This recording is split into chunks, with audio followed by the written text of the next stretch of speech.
Alô, meus amigos. Aqui é o professor Marcos André, tudo bem? Estou aqui, um momento mais informal, né? Nem tanta tecnologia assim. E, na verdade, eu escolhi um tema hoje que eu considero importante, que é justamente a preparação dos alunos para fazer um concurso, como é o caso, por exemplo, do Exame Nacional do Ensino Médio, né?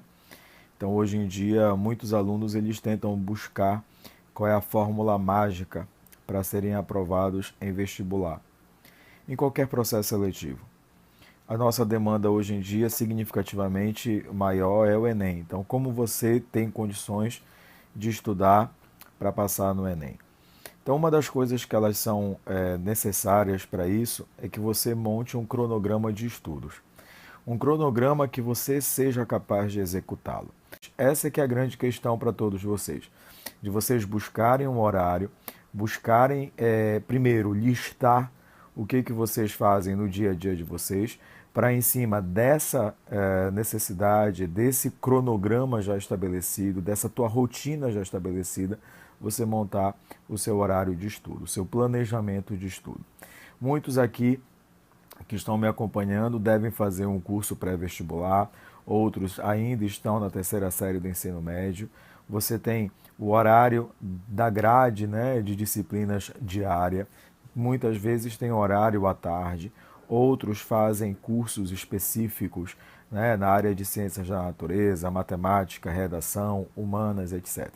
Então vocês precisam listar todos os horários de vocês, todas as atividades de vocês, desde o momento que você acorda até o momento que você vai dormir. E em cima dessa sua rotina, você monta o seu horário de estudo. Esse é um ponto importante. Então, pegue uma tabelinha do Excel, pegue uma tabelinha, seja ela qual for o software que você utiliza, você então coloca a sua rotina. Quais são as suas atividades?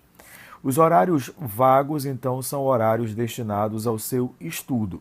Então, você tem que estabelecer uma meta semanal de horários estudados. Então, vamos supor que a sua meta seja estudar 20 horas por semana, 25 horas por semana. Não estabeleça missões impossíveis, tá? Você tem que trabalhar, acima de tudo, com aquilo que você é capaz de fazer. Então, você estabelece 20 horas de estudo semanal. Tudo bem? Essas 20 horas serão então distribuídas nas disciplinas que fazem parte da sua grade curricular. O que você precisa levar em consideração é que existem disciplinas com uma necessidade de pontuação muito alta. Por exemplo, matemática, você tem uma prova do Enem só para matemática. Então, obviamente, o tempo de estudo de matemática tem que ser maior do que de outras áreas de conhecimento. Redação, você precisa estabelecer uma rotina de fazer redação. Muitas pessoas indicam fazer pelo menos uma redação por semana. Eu acho que é um número interessante para que você possa praticar a técnica da escrita e, acima de tudo, avaliar o seu rendimento semanalmente em redação. As outras áreas de conhecimento e ou disciplinas, da forma como você queira trabalhar, você pode então, digamos assim, estabelecer um tempo de estudo para cada área, para cada disciplina. Eu acho que 1 hora e 20, 1 hora e meia no máximo é o suficiente. Então, monte horários de estudo em torno de 1 hora a 1 hora e meia. 1 hora o mínimo, 1 hora e meia o máximo dentro da sua disciplina, na disciplina que você quer estudar. Sempre que você for trabalhar 2 ou 3 disciplinas numa tarde, entrando no período noturno, deixar um intervalo entre elas de 10 minutos, de 20 minutos, tá? Você vai, de uma certa maneira, absorver muito conteúdo que você estava trabalhando anteriormente. Então, esse descanso ele é necessário para que você possa sair de um eixo de raciocínio, de um norte de raciocínio, para entrar em um outro tipo de área, principalmente se você mesclar áreas de conhecimentos diferentes. Então, muitas pessoas gostam de estudar física, depois estudam história, por último estudam, por exemplo, biologia. É claro, porque eu deixo isso vago. Embora existam N conhecimentos na área de neurociências, às vezes é interessante que você faça de acordo com é, o seu dia a dia. Então tem aluno que consegue estudar melhor a área de cálculo uma atrás da outra, outros gostam de intercalar. Então você precisa se conhecer, como eu disse no início, né? Não adianta você criar uma fórmula em cima daquilo que é muito fácil de ser aplicado para outro aluno. Você tem que se conhecer. Então, a partir do momento que você se conhece, sabe como você rende mais, então você faz o planejamento. Então, estabelece de 1 hora no mínimo a 1 hora e meia a disciplina. Se for 2, 3 disciplinas, entre uma disciplina e outra, você coloca de 15 a 20 minutos de descanso. É importante que você faça isso. Para o seu estudo, de acordo com o horário que você planejou, coloque alguns horários vagos. Esses horários vagos a gente chama, entre aspas, de coringas. O que seriam esses horários? Aqueles espaços disponíveis para uma necessidade, para uma situação ocasional que venha a ocorrer, que você tenha aquele horário que possa compensar. Por exemplo, vamos supor que surgiu um imprevisto na segunda-feira e na segunda-feira é o seu dia de estudar biologia. Então você tem na quinta-feira um horário vago que você complementaria a biologia e assim não ficaria devendo, né, nenhuma hora de estudo dessa disciplina. Então esses horários vagos no meio são justamente para você, de repente, complementar aquilo que está faltando, que você sente necessidade, ou em virtude de uma eventualidade qualquer que você não tenha conseguido estudar aquela disciplina no horário pré-estabelecido. Um ponto que é fundamental, durante o período da noite, onde passam os jornais, noticiários, é interessante você estar acompanhando. Então, se você tem um horário de estudos que sai do período noturno, o período da tarde e entra no período noturno, deixa esse espaço para você acompanhar os noticiários. Não esqueçam que a redação cobra muito essa situação, a questão de atualidades que é interessantíssima para você discutir, né? Então esses pontos eles são importantes para fazer uma prova de vestibular, especialmente o Exame Nacional do Ensino Médio. Então deixa esses horários vagos para que você possa acompanhar o que está acontecendo.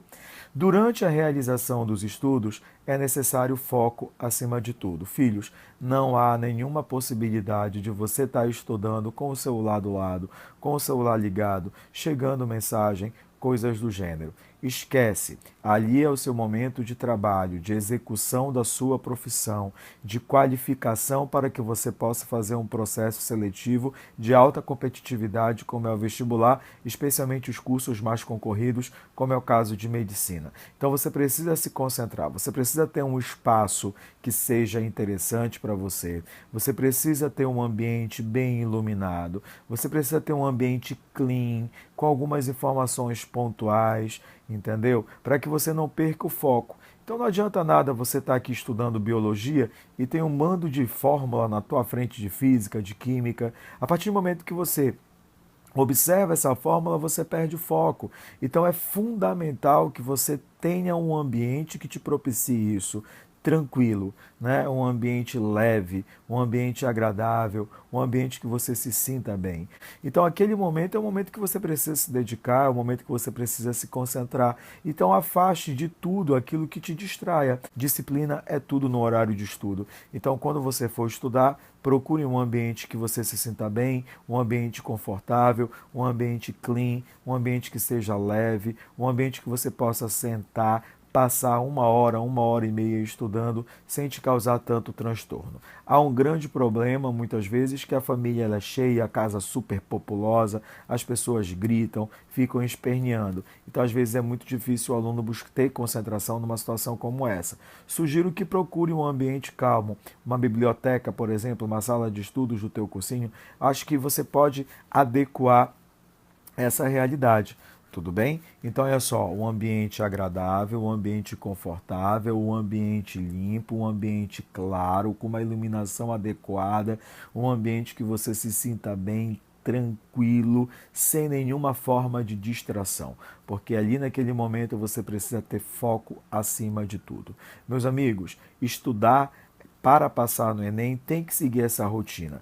E não adianta, se você não é habituado a estudar, Você cria esse hábito. Você estuda uma semana dessa maneira, estuda a segunda semana aumentando o tempo de estudo, vai para a terceira semana, chega um determinado momento que isso vai virar rotina para a sua vida. Então você já vai condicionar o estudo à sua atividade diária e automaticamente o seu rendimento na escola, no pré-vestibular, ele vai aumentar. As dúvidas vão aumentar. É claro que as dúvidas vão aumentar. Por quê? Porque quanto mais você estuda, mais dúvida você tem. Isso é natural. O que você tem que fazer é, na aula do professor, tirar as dúvidas que surgiram dos seus estudos. Muitos alunos gostam de estudar por antecipação a matéria de um determinado professor. E esse aluno que tem esse hábito, eu não acho que seja ruim, não. Esse aluno que tem esse hábito tem que ir para a aula do professor, daquela grade de disciplina que ele está estudando antecipadamente, mas ele precisa aproveitar a aula precisa ser produtiva. E nesse aspecto, meus filhos, tem uma situação que eu sou veementemente contra: estudar de madrugada. A noite é para você dormir, o sono sadio, 6 a 8 horas. Então, quando der 11h30, meia-noite, já é o momento de você estar deitadinho, cobertinho, fofo e fofa, para dormir tranquilamente e acordar de manhã cedo para o seu batente, para a sua sala de aula. Não adianta você estar em sala de aula com sono, a sua aula não será produtiva e aquilo que poderia ser vantajoso vai passar a ser um problema. E uma das situações que eu sempre indico, meus filhos, pelo menos 3 vezes na semana, uma atividade física que faça parte do seu horário. Você precisa estar fisicamente bem preparado, emocionalmente bem preparado. Tudo bem? Então são as dicas que eu sempre coloco para o meu aluno para que ele leve em consideração na montagem do seu plano de estudos, na montagem do seu horário de estudos. Escreva em cima do horário de estudos qual é o seu objetivo, qual é a sua meta. Se a sua meta é passar em medicina, escreva horário de estudos para passar em medicina no ano de 2017. Coloque isso bem claro, porque um dia que te der preguiça e você olhar e ver ali a sua meta estabelecida, você tem que respirar fundo e voltar para o batente. Ninguém vai dizer que é fácil. Pelo contrário, meus filhos, não é nada fácil. Exige abdicação, exige disciplina, exige dedicação. Mas você que tem um objetivo maior na sua vida, você que tenha o objetivo de realizar, acima de tudo, o seu sonho de passar em qualquer curso, você tem que ter ciência disso. Então, resumindo, anotar as suas atividades diárias, pegar os horários livres e estabelecer uma meta de estudos semanais em horas, distribuir de acordo com o seu rendimento. Se você gosta de misturar disciplinas diárias diferentes num dia, que faça. Estudar de 1 hora a 1 hora e meia. Em cada grupo de disciplinas, entre uma disciplina e outra, deixar de intervalo, acho que de 10 a 20 é interessante, em um lugar tranquilo, agradável, onde você se sinta bem, acima de tudo, né? Que não tenha tanto barulho, tudo bem? E uma dica fundamental: atividade física. O que eu sugiro para vocês? Deixem o sábado para você exercitar, tá bom? Peguem blocos de exercícios que tem inclusive mesmo na internet, montem um bloco de questões baseados nos assuntos que vocês estudaram, façam exercícios, separem no horário que for necessário para você exercitar. E pegue números que sejam números fáceis de nós calcularmos. Pega, por exemplo, 20 questões de cada disciplina. Resolva e estabeleça a porcentagem. Anote aquilo que você mais está errando. E é justamente isso que você está errando em maior quantidade que deve ser a sua maior preocupação no próximo ciclo de estudos na semana seguinte. Tudo bem? Deixa o domingo para relaxar, para namorar, para curtir com os amigos, curtir com os familiares, que a inteligência emocional, que a nossa saúde emocional, ela é fundamental nessa batalha que é o vestibular. Para vocês, estudar todos os dias, de segunda a sábado. Deixa domingo para descansar. Sugiro que de 15 em 15 dias pegue uma prova daquele seu processo seletivo de interesse. Pegue uma prova dessas instituições e resolva, anotando sempre o gabarito, contando o gabarito, não tenham medo para contar o gabarito e, obviamente, estabelecendo porcentagem, verificando aquilo que você mais errou. Não esqueçam de deixar os horários livres, que são coringas, para as eventuais situações que podem acontecer, ou então para você dedicar esse horário coringa a estudar aquilo que você mais errou no exercício que você tenha feito. Tudo bem? Fiquem com Deus, um grande beijo e até a próxima, pessoal.